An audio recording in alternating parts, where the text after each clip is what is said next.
আওয়ামী লীগের গুজব সেল খ্যাত centre for research and information CRI এর কার্যালয় এখন আর খুঁজে পাওয়া যাচ্ছে না। নথিপত্র সংগ্রহে মঙ্গলবার ধানমন্ডির দুটি ঠিকানায় গিয়ে কিছুই খুঁজে পায়নি দুর্নীতি দমন কমিশনের একটি দল। তবে ডাচ বাংলা ও FIFC ব্যাংকে পাওয়া গেছে 35 কোটি 21 লাখ টাকার FTR। মেহেদী হাসানের রিপোর্ট।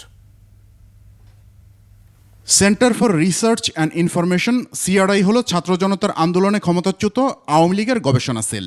এর চেয়ারম্যান ক্ষমতাচ্যুত প্রধানমন্ত্রী শেখ হাসিনার পুত্র সজীব ওয়াজেদ জয় ও ট্রাস্টি শেখ রেহানার পুত্র রাদওয়ান মুজিব সিদ্দিকী। সরকারি অনুদানের পাশাপাশি বিভিন্ন প্রতিষ্ঠানের CSR এর টাকাও লোপাটের অভিযোগ উঠেছে এ প্রতিষ্ঠানের বিরুদ্ধে, যা নিয়ে এরই মধ্যে তদন্তে নেমেছে দুদক। মঙ্গলবার ধানমন্ডির দুটি ঠিকানায় প্রতিষ্ঠানটির কার্যালয়ের খোঁজ করে দুদকের একটি টিম বিভিন্ন কার্যক্রমের ক্ষেত্রে যেই সরকারি রাষ্ট্রীয় অর্থ ক্ষতি সাধন করেছেন এই সংক্রান্ত একটি সুনির্দিষ্ট অভিযোগের প্রেক্ষিতে আমরা অভিযানে বের হই। তো ওনাদের অফিসের সন্ধানে আসি, যে অফিস থেকে কোনো রেকর্ডপত্র সংগ্রহ করে আমরা জাস্ট পর্যালোচনা করে দেখতে পারবো যে কী অবস্থায় আছে।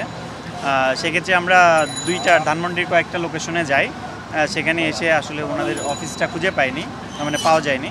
হাজারো কোটি টাকা ব্যয়ে কি গবেষণা করত CRI, নাকি গবেষণার নামে লোপাট হয়েছে অর্থ, তাও খতিয়ে দেখছে দুদক। প্রতিষ্ঠানটির একাধিক ব্যাংক হিসাবেরও খোঁজ মিলেছে। অফিসের যেহেতু লোকেশন পাইনি, রেকর্ডপত্রগুলোও সংগ্রহ করতে পারিনি। তবে আমরা এমনিতেই ফিল্ড ওয়ার্কের ক্ষেত্রে যতটুকু জেনেছি, ওনাদের 3-4টা ব্যাংক অ্যাকাউন্ট সম্বন্ধে আমরা জেনেছি। সেই অ্যাকাউন্টগুলোতে আমরা যেই তথ্যগুলো দরকার সে তথ্যগুলো সংগ্রহ করার চেষ্টা করছি। সংগ্রহ হলে তারপরে আমরা যাচাই বাছাই করে কমিশন বরাবর একটা রিপোর্ট দাখিল করার চেষ্টা করব। অ্যান্টিঅক্সিডেন্ট ও ফ্লেভোনয়েড সমৃদ্ধ ফ্রেশ প্রিমিয়াম টি এক কাপে কাঁপিয়ে দিন। এর আগে সম্প্রতি বঙ্গবন্ধু মেমোরিয়াল ট্রাস্টের পাশাপাশি CRI এরও আয়কর অব্যাহতি সুবিধা বাতিল করেছে বর্তমান সরকার।